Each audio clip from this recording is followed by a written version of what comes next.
All right, welcome back to part two, where in our first segment, we're talking about manifest destiny, this idea of America expanding further and further westward. And then we got to James K. Polk being elected president in 1844 on this platform of expansion. So our first step in, here we go, expansion westward is with Oregon. Well, why? What is there with Oregon?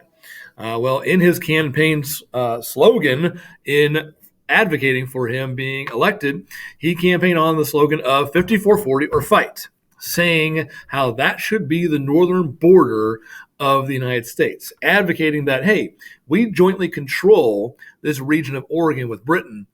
We should get it all. All of it should be ours, and we should fight for it if we don't get it. We're going for the whole thing or nothing else. Because the original intent for Oregon was about the fur trade. Well, by this time in the mid-1800s, the fur trading industry is beginning to fall out of fashion. People are not really wearing fur as much anymore because we've got cotton in the south. We've got the factories in the north that are pumping out textile, cloth, clothing. That started to change it. But a bigger reason why Polk is interested in this region is some of the benefits that come with this. A Pacific port to be able to trade with China and Asia. That was the original, going back to European exploration, trying to find a western water route all the way to Asia, which we never find. North America, South America are in the way. But Polk sees it that, hey, if we control this area, we can set up port cities and we can easily trade with Asia and bring back those riches that we've been wanting since the beginning of the school year. So that's the main reason why there's this push for Oregon, getting money, getting rich off of trade with Asia. All right. So with Oregon, when he becomes president, Polk begins to encourage Americans to begin moving to Oregon. He said, it is your patriotic duty to move here, using nationalism from our last unit.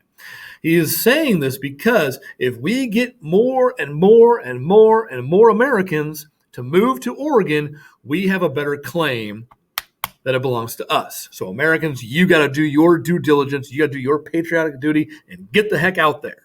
How do people get there?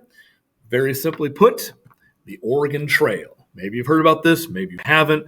Famous game from back in the 80s and 90s about people migrating to Oregon, getting as many people to move west as possible.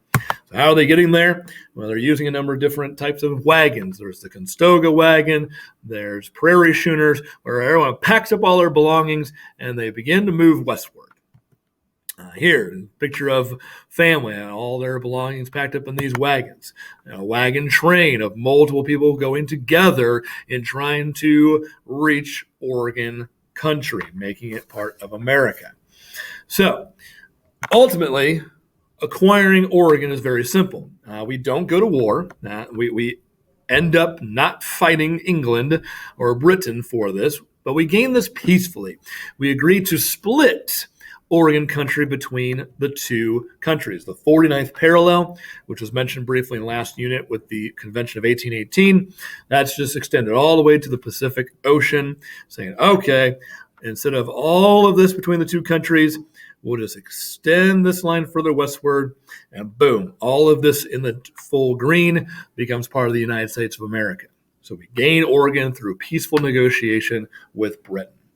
So that concludes our first topic in the Oregon country. Next topic coming up will be about Texas and the Texas Revolution and how we gain that area back for America. So be sure your note-taking guide is completely filled out, so that's ready to be submitted. Excuse me. And then be able to use that to update your objectives as well for Unit 9. So with that, I'll see you in the next video.